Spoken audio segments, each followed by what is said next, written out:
우리는 모두 때때로 어느 위치에인가, 어느 역할인가, 어느 책임인가 서 있게 되는 경우들이 있습니다. 그것이 작든 크든 우리의 삶에 있어서 내가 책임을 져야 되고, 내가 감당을 해야 되고, 내가 그것에 대해서 힘써야 될 때가 있다라는 것이죠. 그러면 그때에 우리가 높아진 것과 또한 그 위치와 역할 속에서 우리 자신이 인정받거나 높아지거나 또한 다른 사람으로부터 또한 우월스럽게 바라볼 수 있도록 인도하는 그러한 과정 가운데 자기 자신의 중심 가운데 서 있게 되어지면 내 능력으로 말미암아, 내 노력으로 말미암아, 또한 내 운으로 말미암아 이렇게 된 것이다라고 이야기할 때가 있는 것을 볼 수 있죠. 여러분, 그런데 성경은 우리 그리스도인들의 삶 가운데, 하나님의 백성들의 삶 가운데 그 세우심과 책임짐과 높아짐의 모든 영역 속에는 하나님의 뜻이 담겨 있다라고 성경은 분명히 말씀하고 있는 것을 볼 수 있습니다. 여러분, 그래서 우리의 삶 가운데 그 모든 역할에 대해서, 책임에 대해서 높은 위치 가운데 있을 때에도 바로 하나님 앞에서 진정한 고백과 진정한 해석과 진정한 영광을 돌리는 삶이 나타나야 된다라고 성경은 말씀하고 있는 것이죠. 특별히 오늘 본문의 말씀 가운데 다윗은 그의 인생 가운데 어려움도 많았고 힘든 일도 많았지만 하나님 앞에서 이제 이스라엘의 왕으로 등극할 때에 그의 고백 속에, 그의 해석 속에, 그의 마음 속에 자신의 능력이었다, 자신의 노력이었다, 자신의 애씀이었다라고 고백하는 것이 아니라 하나님께서 하셨습니다라고 고백하는 역사가 일어나는 것을 볼 수 있습니다. 특별히 오늘 본문의 말씀 가운데 다윗이 여호와께서 자기를 세우사 이스라엘 왕으로 삼으신 것과 그의 백성 이스라엘을 위하여 그 나라를 높이신 것을 알았더라라고 고백하고 있는 것을 볼 수 있는 것이죠. 이제 막 이스라엘 왕이 되었습니다. 사람들의 존경을 받게 되어지고 높은 위치에 있게 되어지고 권세와 권력을 갖게 되었어요. 여러분, 그런데 그때의 마음속에 이제 됐다, 내가 왕이다, 이제 내 맘대로 할 것이다, 내 권세와 능력이다 라고 말하지 않고 하나님께서 나를 세우셨습니다, 하나님께서 행하셨습니다, 하나님께서 역사하셨습니다라고 고백하면서 하나님께서 모든 것을 행하셨다고 고백하는 다윗의 고백이 나타나고 있다라는 것이죠. 여러분, 여러분의 인생 가운데도 여러분의 가정이나 직장이나 사업장이나 교회나 여러분의 삶의 주변 가운데 여러분이 세워진 그 위치가, 그 역할이, 그 책임이 내가 나로 인해 나로부터 행하는 것이 아니라 하나님으로부터 우리에게 주어진 영역이다라는 사실을 잊지 않는 저 여러분 되기를 간절히 소망합니다. 여러분, 이 고백 가운데 거하게 되어지면 우리의 삶의 시선이 세상 가운데 나 중심으로 살아가는 것이 아니라 하나님 가운데 하나님 중심으로 살아가는 역사가 나타나는 것을 볼 수 있는 것이죠. 여러분, 특별히 다윗의 인생을 보면 그 인생 가운데 어려움과 힘든 일과 고난스러운 일들도 많이 있었어요. 목동의 그 작은 아이가 이제 골리앗과 싸우는 충격적인 사건이 있음과 동시에 사울로부터 끊임없이 도망다니는 인생 속에 블레셋과 함께 하는 시간, 즉 대적과 함께 하는 시간도 있었음을 우리가 알 수 있는 것이죠. 여러분, 10여 년 동안 사울로부터 도망다니는 그 인생 속에서 낭망하고 절망하고 이제 포기할 수도 있는데 하나님을 의지하며 바라보며 하나님께 모든 것 맡기며 온전히 하나님 앞에서 행했던 그 인생 속에 이제 통일 왕국의 왕으로서 등극하게 되었다라는 것을 우리가 분명히 알 수 있는 것이죠. 여러분, 이 어려운 시간과 시절을 지나 하나님 앞에서 온전히 세워진 그 인생 속에 더 나아가서 그 높은 위치에서도 하나님이 하셨습니다, 하나님이 세우셨습니다 라고 고백하는 다윗의 고백과 같이 저와 여러분의 인생 가운데 이러한 고백이 나타나기를 간절히 소망합니다. 그 위치가 어떠하든지 높든지 낮든지 그 책임이 크든지 많든지 적든지 우리 인생 가운데 감당하는 모든 직장과 가정과 사업장과 삶의 울타리의 영역 속에 하나님께서 세우셨습니다, 하나님께서 역사하십니다, 하나님께서 함께 하십니다라고 고백하는 저 여러분의 인생 되기를 간절히 소망합니다. 특별히 오늘 본문의 12절 말씀 이전 가운데는 세 부류의 사건이 나타나는 것을 볼 수 있어요. 1절부터 5절 가운데는 다윗이 온 이스라엘의 왕으로 세워지는 역사가 일어나게 되었는데 이스라엘의 장로들이 다윗에게 나와서 헤브론에서 왕으로 세움의 역사가 나타나는 것을 볼 수 있는 것이죠.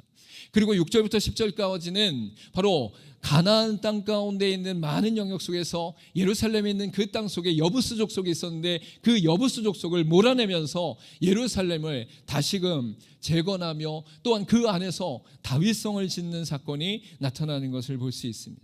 그리고 마지막으로 11절과 12절 말씀을 통해서는 두로 왕을 통해서 궁전을 건축하는 모든 재료와 사람들을 지원받음과 동시에 세계적으로 왕권이 세워진 상황 가운데 다윗의 왕권이 국제적으로 인정받는 역사도 나타나는 것을 볼 수 있는 것이죠. 여러분, 그런데 이 모든 과정 속에서 하나님께서 다윗을 이끄시고 인도하셨다는 사실을 이 다윗은 그 마음의 중심 가운데 온전히 고백하면서 하나님이 세우셨습니다라고 고백하는 은혜 역사가 일어나고 있다라는 것을 분명히 알 수 있는 것이죠.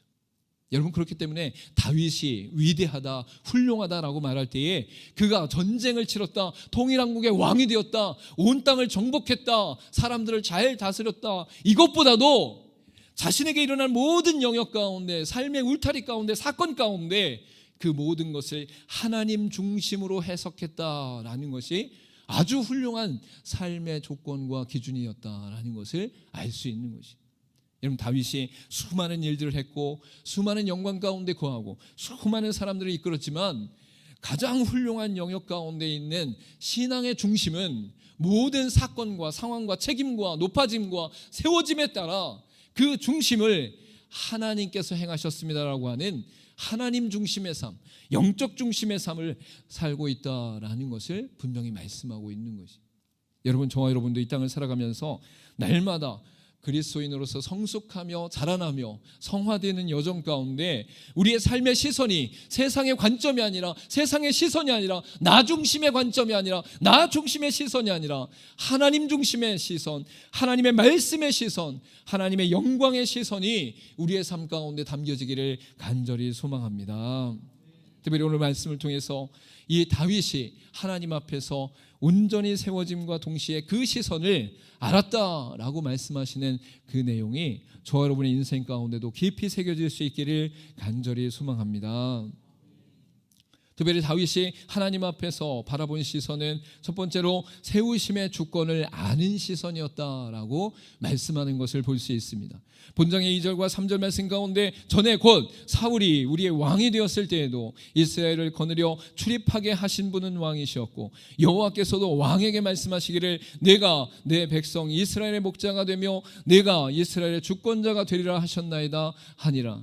이에 이스라엘 모든 장로가 헤브론에 이르러 왕에게 나오므에 다윗 왕이 헤브론에서 여호와 앞에 그들과 언약을 맺음에 그들이 다윗에게 기름을 부어 이스라엘 왕으로 삼으니라 라고 선포하는 것을 볼 수 있는 것이죠.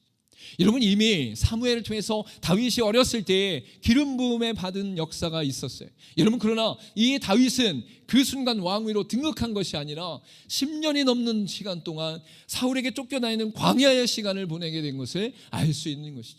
그리고 나서 왕위에 세워졌을 때에 모든 이스라엘 장로들이 하나님께서 세우셨습니다, 하나님께서 당신이 주권자 되기를 원하셨습니다 고백함과 동시에 바로 그들과 함께 언약을 맺는 내용이 본문의 2절과 3절 가운데 나타나고 있다라는 것이죠. 여러분, 여기에서 여호와께서 자기를 세워 왕으로 삼으신 것을 알았던 다윗 왕의 그 왕권의 고백이 나타나는 것을 볼 수 있어요.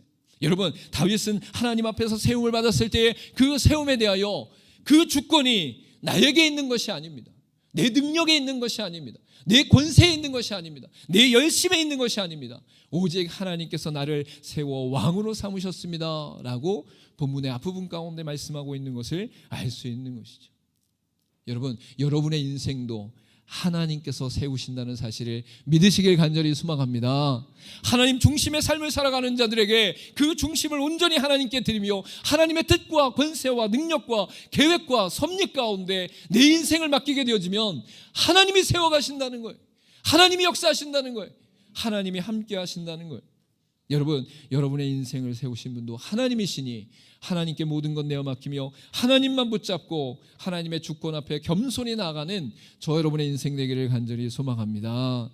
여러분, 특별히 여기 본문의 말씀 가운데 세우다라는 것은 확립하다, 견고하게 하다, 안정시키다라는 말씀으로 나타나는 것을 볼 수 있어요. 즉 다윗 왕국의 그 왕권은 하나님이 세우셨고 하나님께서 역사하셨으며 하나님께서 견고하고 안전하게 이끌어 가신다라고 분명히 말씀하고 있는 것이죠. 여러분, 이것은 결국 다윗 왕뿐만 아니라 사울의 인생 가운데도 나타나게 되었는데, 사울 왕이 하나님 앞에 교만함으로 말미암아 예배를 폐하고 질서를 폐하심과 세우심의 주권이 하나님께 있다는 것은 우리의 생명의 주권이 하나님께 있어서 하나님으로부터 모든 것이 우리 가운데 이루어지고 있습니다라고 고백하는 역사가 나타나게 된다라는 것이죠. 여러분, 다니엘서 2장 21절에 이렇게 말씀하고 있습니다. 그는 때와 계절을 바꾸시며 왕들을 폐하시고 왕들을 세우시며 지혜자에게 지혜를 주시고 총명한 자에게 지식을 주시는도다 라고 분명히 말씀하고 있는 거예요. 온 우주 만물과 함께 계절과 왕들과 지혜자와 총명한 자, 그 모든 권세와 능력을 하나님이 세우신다라고 말씀하고 있는 것이죠. 여러분, 이러한 신앙의 고백이 있는 사람은 겸손하게 하나님에 엎드리며 하나님의 말씀하심에 순종하는 역사가 일어남과 동시에 어려운 일이 있어도, 힘든 일이 있어도, 고통스러운 일이 있어도 하나님이 세우셨습니다, 하나님이 역사하십니다, 하나님이 이끄십니다라는 고백 가운데 힘있게 걸어갈 수 있는 능력이 나타나게 된다라고 성경은 말씀하고 있는 것이죠. 여러분, 그러니까 다윗의 인생 가운데 광야의 굴 속에서 뜨거운 햇살 밑에서 푸석거리는 먼지 아래에서 그 삶을 10년 동안 살았는데, 그 10년의 여정을 하나님 앞에 살아감과 동시에 왕이 되었을 때도 그 왕 위에서 하나님께서 나를 세우셨습니다라고 고백하며 겸손하게 나아가는 역사가 일어나는 것을 볼 수 있는 것이죠. 여러분, 전에도 말씀드렸지만 교만과 절망은 데칼코마니 같이 겹쳐지는 동일한 상태, 동일한 영적 상태. 여러분, 교만은 하나님이 안 계시기 때문에 잘 됐을 때에, 잘 나갈 때에, 세상이 인정할 때에 무엇인가 자기중심적으로 높아진 상태를 말한다면, 절망은 자신이 어렵고 고통스럽고 힘들 때에 하나님이 계시지 않기 때문에 모든 것을 포기하고 싶은 상태가 절망의 상태다라는 것이. 여러분, 그러니까 두 영역 다 하나님이 존재하지 않았을 때에 나타나는 현상이다라는 거예요. 교만할 때도 하나님이 계시지 않음으로 말미암아, 절망하고 포기하고 낙심할 때도 하나님이 계시지 않음으로 말미암아 그 인생 가운데 나타나는 모습이다라고 말할 수 있는 것이죠. 여러분, 우리의 인생 가운데 세우심의 주권이 하나님께 있음을 발견하며 그것을 단순하게 지식적으로 정보로만 아는 것이 아니라 전인격적으로 하나님이 나의 주인 되십니다, 하나님의 주권 가운데 나는 거하고 있습니다라고 고백하며 하나님을 신뢰하며 의지하며 나가는 우리 인생 되기를 간절히 소망합니다. 두 번째로 나타난 것은 바로 세우심의 비호를 아는 시선입니다라고 고백할 수 있습니다. 본장의 9절과 10절 말씀 가운데 다윗이 그 산성에 살면서 다윗성이라 이름하고 다윗이 밀로에서부터 안으로 성을 둘러싸으니라 만군의 하나님 여호와께서 함께 계시니 다윗이 점점 강성하여 가니라 라고 분명히 말씀하는 것을 볼 수 있죠. 6절부터 10절 말씀 가운데는 예루살렘을 정복하면서 여부스 족속을 다시금 쫓아내는 역사 가운데 다윗 왕이 예루살렘 가운데 세워지게 되어지는데, 그때에 그 다윗성이 세워짐과 동시에 점점 더 강성해져 간다, 점점 더 강건해져 간다라고 말씀하고 있는 것을 알 수 있는 것이죠. 여러분, 이때에 도우심이 있다라는 거예요. 여러분, 비호라는 것은 비호라는 것은 도우심과 보호하심을 말씀하고 있는 것이. 여러분, 하나님의 비호가 우리의 순간순간마다 함께할 때에 우리는 하나님만 믿고 의지하는 가운데 승리할 줄 믿으시길 간절히 소망합니다. 하나님께서 우리 가운데 걸음걸음마다 함께하시고 순간순간마다 함께하시고 사건마다 함께하신다는 것을 믿는 자들의 인생 가운데는 그 마음의 평강과 담대함으로 승리하는 역사가 있게 된다는 거예요. 여러분, 지금 하나님이 나와 함께 하십니다. 어려울 때, 힘들 때에 하나님이 나와 함께 하십니다. 어떤 순간에도 하나님이 함께 하십니다 라는 고백을 그 마음으로부터 입으로 고백하는 자들은 그 입술의 고백으로 말미암아 하나님 앞에 평강과 기쁨과 담대함을 누리게 된다라고 분명히 말씀하고 있는 것이. 여러분 11절 말씀 가운데도 두로 왕 히람이 다윗에게 사절들과 백향목과 목수와 석수를 보내매 그들이 다윗을 위하여 집을 지으니라고 분명히 말씀하는 것을 볼 수 있어요. 여러분, 하나님께서 다윗 왕과 함께 하심으로 말미암아 점점 더 강성해지고, 또한 국제적으로 히로 왕 두로 왕이 그를 향해서 모든 자원과 사람을 지원하기까지 기뻐하고 있음을 발견할 수 있는 저와 여러분 되기를 간절히 소망합니다. 여러분, 이러한 상황이 되면 우리 자신은 이 현실과 상황과 여건과 사건들을 보면서, 그래, 내가 훌륭해서 그렇지, 내가 능력이 있으니까 그렇지, 나를 드디어 알아보는구나 자식들, 이렇게 할 거예요. 여러분, 그러한 마음이 일어나기 전에 하나님이 하십니다. 하나님이 함께 하십니다. 하나님이 도우십니다. 하나님이 보호하십니다 라고 선포하면서 하나님 중심의 고백이 나타나는 저와 여러분의 인생 되기를 간절히 소망합니다. 사무엘상 7장 11절부터 12절 말씀 가운데도 이스라엘 사람들이 미스바에서 나가서 블레셋 사람들을 추격하여 벳갈 아래에 이르기까지 쳤더라. 사무엘이 돌을 취하여 미스바와 센 사이에 세워 이르되 여호와께서 여기까지 우리를 도우셨다 하고 그 이름을 에베네셀이라 하니라 라고 말씀하는 것을 볼 수 있어요. 사무엘과 이스라엘 백성들이 블레셋의 공격 가운데 그들을 무찌르고 나서 바로 미스바와 센 사이에 커다란 돌을 세우고 선포한 내용이 에베네셀, 에베네셀, 에베네셀. 여러분, 에베네셀은 바로 하나님이 도우셨다라는 고백이 담겨 있는 내용. 여러분의 인생 가운데 하루를 지나고 저녁에 잠을 잘 때에, 오늘 하루를 돌아볼 때에 에베네셀 외친 자의 삶이 되기를 간절히 소망합니다. 여러분, 어려운 순간들이 우리가 닥쳐올 때에 그 순간을 하나님께 맡기고 하나님이 지금 함께 하십니다라고 고백한 후에 그 어려움 속에서도 에베네셀이라고 외칠 수 있는 믿음의 사람이 되기를 간절히 소망합니다. 또한 여러분의 인생 가운데 나도 모르게 나의 능력의 부족함 속에서도 하나님이 높은 곳에 세우시고 사람들 앞에 세우시고 어떤 역할과 책임을 맡겨주셨다면 그 부담감 속에서도 에베네셀, 하나님이 도우십니다라고 고백하시기를 간절히 소망합니다. 여러분, 하나님을 믿는 자들의 인생 가운데 그 입술에 그 불만과 불평과 원망과 짜증과 낙심과 절망이 담겨져 있는 것이 아니라 순간순간마다 발걸음마다 하나님이 도우십니다, 하나님 함께 하십니다, 하나님께서 역사하십니다라는 고백 가운데 에베네셀을 고백하는 신앙으로 나아가야 된다라고 분명히 말씀하고 있는 것이. 여러분, 에베네셀을 입에 달고 사셔요. 할렐루야. 옆에 사람이 잘못 들어갖고 누가 에베써요 이렇게 할 수도 있는데, 절대 흔들리지 말고 에베네셀 하나님, 에베네셀 하나님, 도우시는 하나님. 할렐루야. 여러분, 도우시는 하나님과 함께 승리하는 믿음의 삶이 되기를 간절히 소망합니다. 마지막으로 나타나는 것은 세우심의 목적을 아는 시선입니다 라고 말씀하고 있는 것이죠. 본문에 다윗이 여호와께서 자기를 세우사 이스라엘 왕으로 삼으신 것과 그의 백성 이스라엘 위하여 그 나라를 높이신 것을 알았더라 라고 분명히 말씀하고 있는 것이죠. 여러분, 이때에 이 앞부분에 자기를 세우신 분은 하나님이십니다 라고 고백함과 동시에 이스라엘 왕으로 삼으시고 함께 하신 분입니다 라고 고백함과 동시에 마지막으로 고백하는 것은 그의 백성 이스라엘을 위하여 그 나라를 높이신 것을 알았더라 라고 고백하고 있는 것을 알 수 있어요. 여러분, 여기에서 바로 백성들을 위한 것은 하나님의 자녀들, 하나님의 백성들을 위한 하나님의 마음이 담겨 있음을 알 수 있는 것이. 여러분, 다윗이 왕의 높은 권세 가운데 있을 때 우리의 시선과 세상의 시선과 사람의 시선은 이제 다윗이 중심이 된 것처럼 보여요. 다윗을 높인 것처럼 보여요. 다윗의 안전과 영광을 세워가시는 것처럼 보여요. 여러분, 그런데 그 다윗을 세운 높은 위치 가운데서도 하나님께서 목적하시는 것은 무엇입니까? 바로 다윗을 통해 그의 백성들을 돌아보게 하고 그의 백성들을 세우고 그의 백성들을 하나님의 자녀로 온전케 하기 위하여 하나님께서 다윗을 세우셨다라는 거예요. 여러분, 때로는 우리의 인생 가운데 주어진 많은 물질과 직위와 또한 사업과 영역과 역할과 영향력이 나를 위한 것으로 착각할 때가 많이 있어요.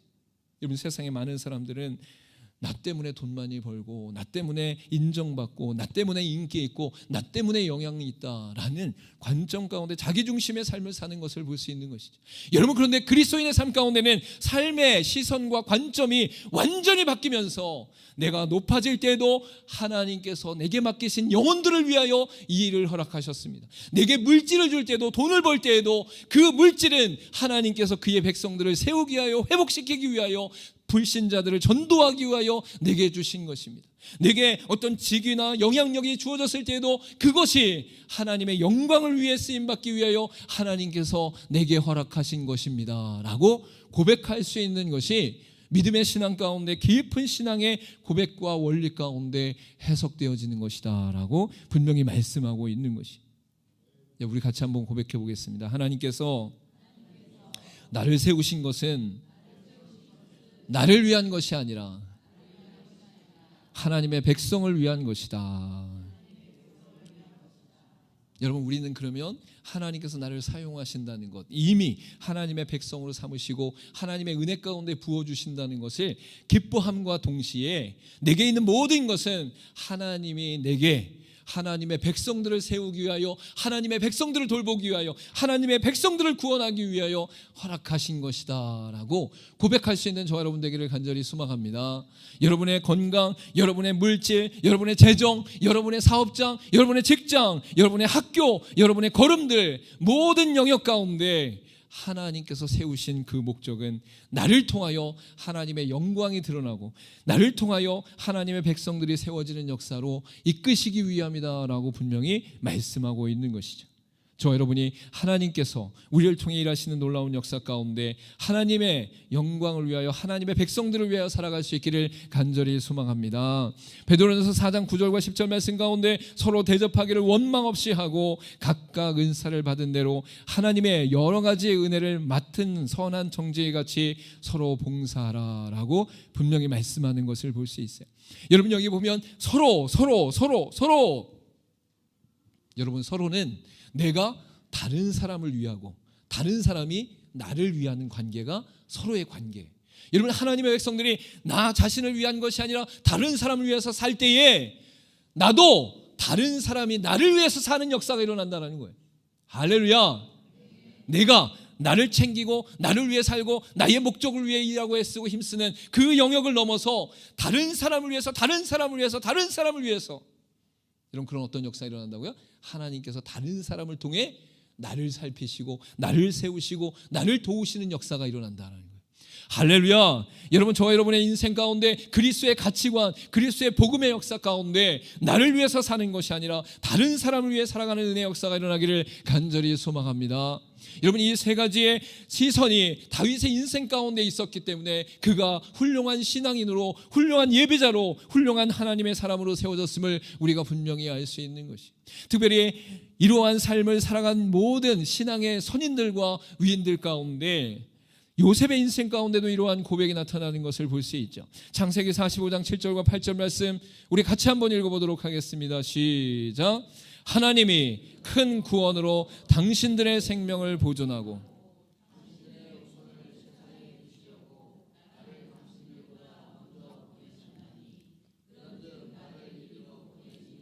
당신들이 아니요 하나님이시라. 하나님이 나를 바로에게 아버지로 삼으시고 그 온 집의 주로 삼으시며 애굽 온 땅의 통치자로 삼으셨나이다. 아멘. 여러분, 요셉의 인생이 어떠했습니까? 형제들로부터 팔려나갔어요. 그리고 노예로 팔려간 그곳에서는 억울하게 누명을 쓰고 정치 수용소에 갇히게 되어져요. 그곳 가운데서도 꿈을 해석해 줬는데 깜깜이 잊어버리고 2년이 지난 후에야 총리로 부름을 받는 인생이 되어지는 것을 볼 수 있죠. 그 어려운 순간들을 견디고 이겨내고 감당한 가운데 그가 애굽 땅의 총리가 되었는데 그의 형제들과 그의 아버지와 그의 혈육들을 함께 대할 때에 그의 입술을 통해서 야, 내 덕에 사는 줄 알아. 기근에 이 힘든 시근에 흉년에 나니까 너 도와주는 거야. 니네 나 버렸지? 나는 너 도와주잖아. 야, 엎드려 라고 하지 않았다는 거예요. 우리 같았으면 나파는 형제들 그냥 어디 내 앞에 그냥 굶어 죽어 막 이러면서 이랬을 거예요. 여러분, 그런데 요셉은 그 입술 가운데 뭐라고 고백해요? 나를 먼저 보내신 이는 하나님이십니다. 그 하나님께서 우리의 민족, 우리의 혈육, 우리 백성들을 하나님의 백성 삼으시고 그 백성들을 보호하시기 위하여, 또한 애굽 땅 가운데 하나님의 백성들을 세우기 위하여 나를 먼저 보내신 것입니다. 나는 아무것도 아닙니다. 나는 부직갱이입니다. 나는 지푸라기입니다. 하나님의 도구로 사용될 뿐입니다. 간절히 소망합니다. 소망합니다. 이 영적 눈 시각이 달라지기 시작하면 삶의 발걸음이 달라지게 되어지고 삶의 관점이 달라지게 된다는 사실을 성경은 분명히 말씀하고 있고, 우리가 더욱더 하나님의 백성으로 하나님의 사람으로 견고히 세워지는 은혜의 과정임을 말씀하고 있습니다. 저와 여러분, 이 땅을 살아가면서 어디에 세워졌든지 어떤 일에 세워졌든지 그 정도의 크기와 작음을 상관하지 않고 하나님께 세우신 그곳에서 하나님의 주권을 알고 하나님의 비호를 알고 하나님의 목적을 아는 사람으로 날마다 세워져 갈 수 있기를 간절히 소망합니다. 소망합니다. 우리 마지막으로 고백하도록 하겠습니다. 첫 번째, 시작. 세우심의 주권을 아는 시선입니다. 두 번째, 세우심의 비호를 아는 시선입니다. 세 번째, 세우심의 목적을 아는 시선입니다. 아멘. 저 여러분이 이 땅을 살아가는 동안 다윗과 같이, 요셉과 같이 하나님 앞에서 하나님의 주권과 비호와 목적을 온전히 고백하며 전 인격적으로 그것을 알고 기뻐하는 저 여러분의 인생 되기를 간절히 소망합니다. 기도하도록 하겠습니다.